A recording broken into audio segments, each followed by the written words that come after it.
გახმაურებული მკვლელობის საქმის ორ ეპიზოდზე დღეს საქალაქო სასამართლოს ორ დარბაზში გაიმართება სხდომა. პირველი მამუკა ბაღდავაძე, გიორგი კაჭკაჭაშვილი ხდებიან საბრალდებო სკამზე.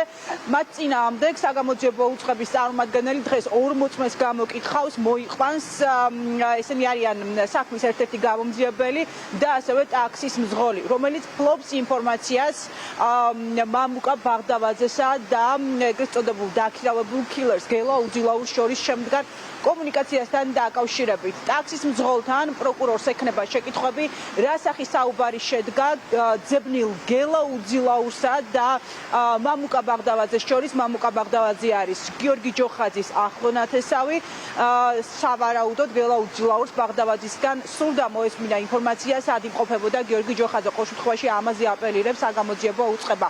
ნახოთ რა სიტყვის ტაქსის მძღოლი. პროცესი წუთი-წუთზე იწყება. თავად ორივე ბრალდებული საბრალდებო სკამზე ხედან. გიორგი კაჭკაჭაშვილია პირი, რომელთანაც შეკითხვები აქვს გამოძიებას ძმებ მიქაძეების და გიორგი ჯოხაძის საქმეზეც. ის მესამედ იქნა მოწმის სახით დაბარებული ამ ეპიზოდზე, თუმცა არც ერთხელ არ გამოცხადდა. დღეს პროკურორს ბუნებრივია მასთან ექნება შეკითხვები, რატომ არ იდებს თავს მართლმსაჯულებას, რატომ არ მოდის დასაკითხად მიქაძეების და გიორგი ჯოხაძის წინააღმდეგ საქმეზე. ტაქსის მძღოლი გამოკითხულია გამოძიების ეტაპზე და მანვე განაცხადა თავად, რომ მას რა სახის კომუნიკაცია შედგა გელა უძილაურსა და მამუკა ბაღდავაძეს შორის, იგი აღნიშნულს არ შესწრებია, უბრალოდ მისცა ტელეფონის ნომერი. არული საგამოძიებო მოქმედებაში რაიმე სახის დანაშაულის ნიშნები არ აღინიშნება ჩემი დაცვის ქვეშ ყოფის აღნიშნული სატელეფონო კომუნიკაციის შესახებ. გამოძიების შემდგომ გახდა ცნობილი მისთვის, რომ ეს გელა უძილაურმა დაურეკა მას და არა ვიღაცა ნაწილების მყიდველმა, ანუ მისთვის არ იყო ცნობილი, რომ აღნიშნული პიროვნება იყო გელა უძილაური, რასაც ადასტურებს ის გარემოება, რომ გელა უძილაურის დაკავების შემდგომ მამუკა ბაღდავაძემ იგივე ტაქსის მძღოლთან დარეკა და თქვა, რომ აღნიშნული ნაწილი არ გვაქვს. ლევანდელ სასამართლო პროცესზე გაგრძელდება მოწმეების გამოკითხვა. რამდენიმე მოწმე ყავს გამოძიებას საპროკურატურას დაბარებული, შესაბამისად მათთან ერთად ასევე გამოვიკვლევთ სხვადასხვა სახის მტკიცებულებას.